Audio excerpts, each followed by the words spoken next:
Okay, this is a tutorial on how to use the 2019 Carado Axion. Alright, first, it drives like a regular van, and the only thing I have to tell you about driving is to ignore the tire pressure light. I put new tires, different tires on it that requires lower pressure, so that's why the warning light is on. To seat swivel in the front, and there's a yellow tab at the bottom here that you squeeze and then you turn,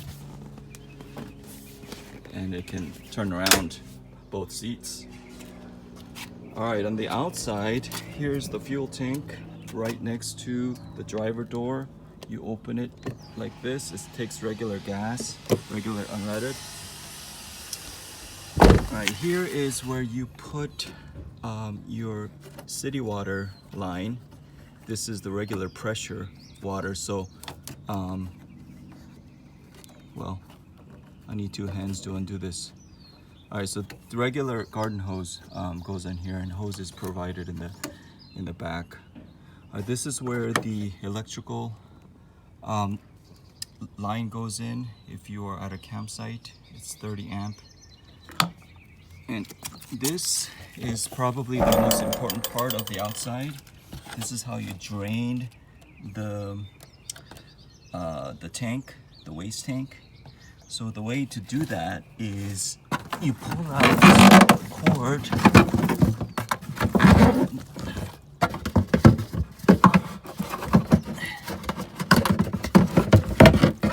It looks like this. You undo the cap, and there will be a hole in the ground. You just put it, you stick it in there, and then you come back here, open the driver door, and there is a red button near the bottom next to the seat. You press and hold this to pump out the waste. You just hold it until you'll hear it coming out, and once you stop hearing it, then it's done. And good luck trying to put this back in there. I think it might help to put the larger head in there first. Okay, if you want to fill the water tank, so this is a gravity fill. You open the driver door, you open this tab, and you put I have an attachment, garden hose attachment here next on the driver door. You attach it to a garden hose, you put it inside, and you turn it on, and you fill it. It's only less than 18 gallons, so use water sparingly. All right, let's go to the back. In the back, the door opens, both doors open, and here you have the post for the table. This end goes in the let me go over there and show you. It goes right here, this way, and then you just twist to lock it. And this end, this is the table in the back, and the back door. You just set the table on top of the post after you put in the post. So that is an extra table. Here is the awning hole. You just hook that on this hole here, and you just manually crank it to let the awning out. All the cords and equipment are in here. The power cord and the garden hose, and there's some other fire extinguisher and such. And these, let me tell you about these drawers. They fly open when you're driving, so I have a like a child lock, and it's really easy if you're not a child. You just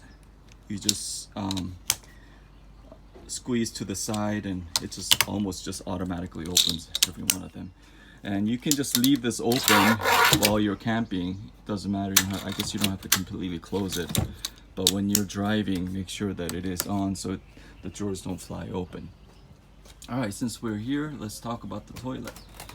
All right, this is like an airplane toilet. To use it, you turn on the pump, water pump, and there's a lever on the right that you press down with your foot, and then it'll suck out all the waste into the tank. If you don't want to waste water, and if you just have gone number one, you can turn off the water pump and it'll still suck out the waste just using electricity, so you can save water that way. There's a sink in the bathroom here, and this is also a handheld shower. You just hold onto it, and it has to be military shower because there isn't a lot of water. Rinse yourself, turn off the water, lather yourself, and then you rinse again really fast. Here's a shower curtain that goes all the way around, and then here is the bathroom door. The way it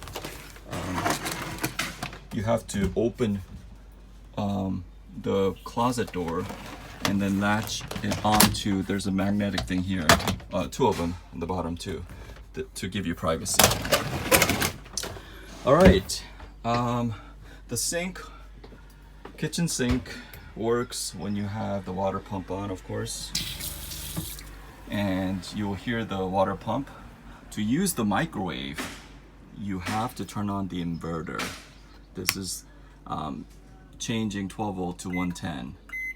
So now the microwave is ready.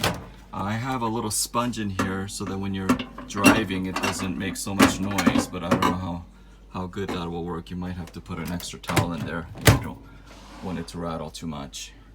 Okay, so the kitchen.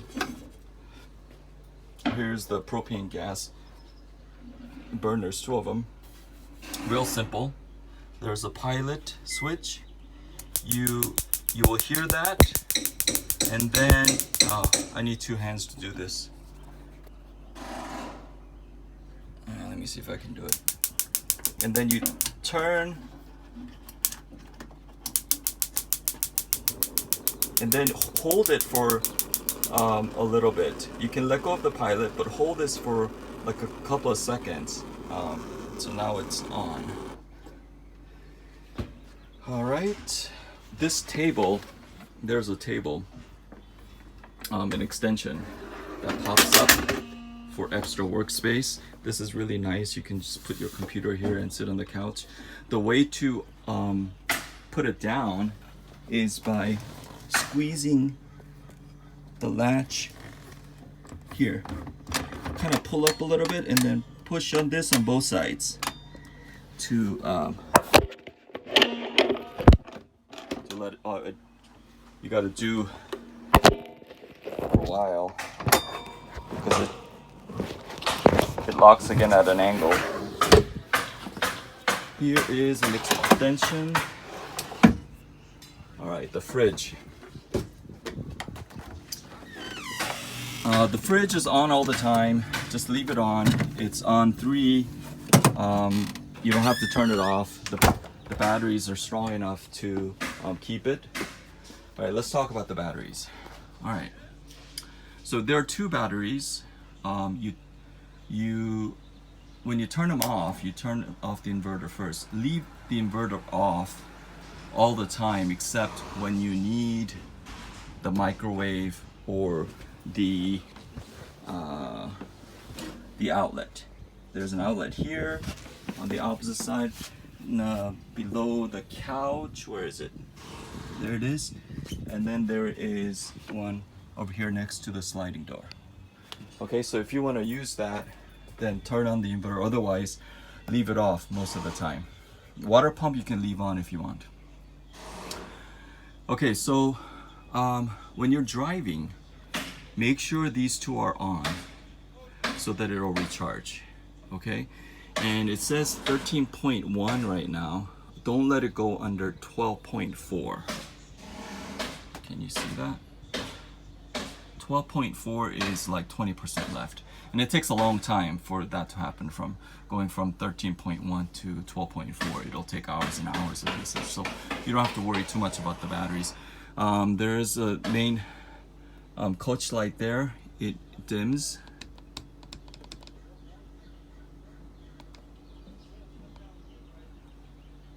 Let's see, what else do I need to tell you about that? I guess that's it. Okay, let's go to the heater and AC. All right, water heater and coach heater is used by this panel. You just turn it on, and I have it on a setting where the water heater will come on. Wait about 10 minutes for the hot water to work. So all you have to do is turn this off and on for the water heater.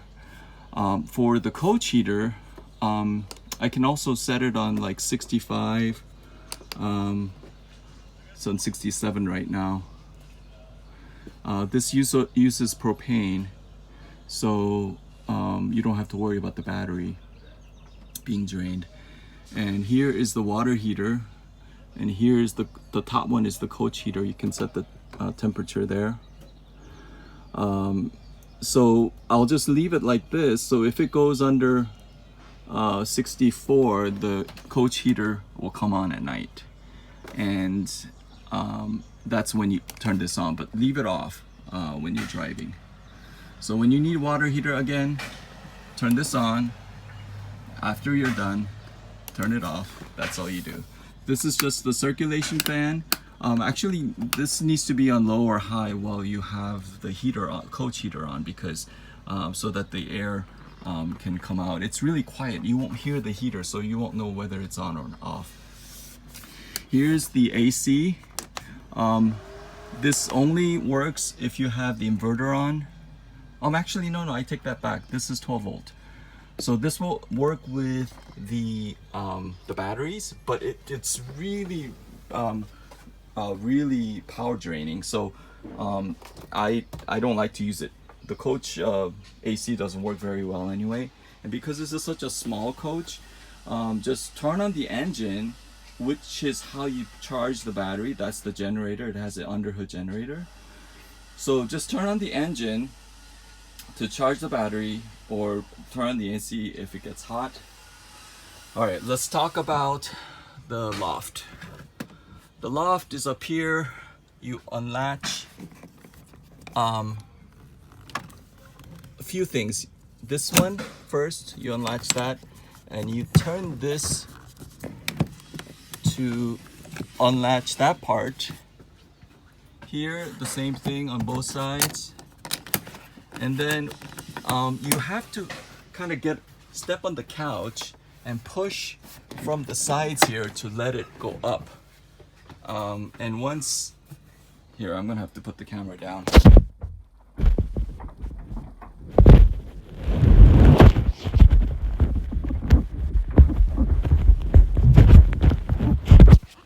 It takes just a little bit of strength to push it up halfway, and once it's up halfway, it'll do the work by itself.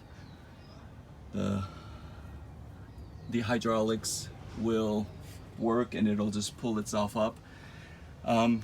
This bed is actually bigger than the one at the bottom. The ladder, you will know how to use it. It latches on here. And that is, TV. All right, the TV works when you have the inverter on, and the TV antenna gets turned on by this button. and then use the remote to tune it. DVD player is up here, and that's all there is to say about that. All right, these cupboards lock when you push it. So to unlock it, you push it, pull it out, and so that it won't swing open, you can lock it.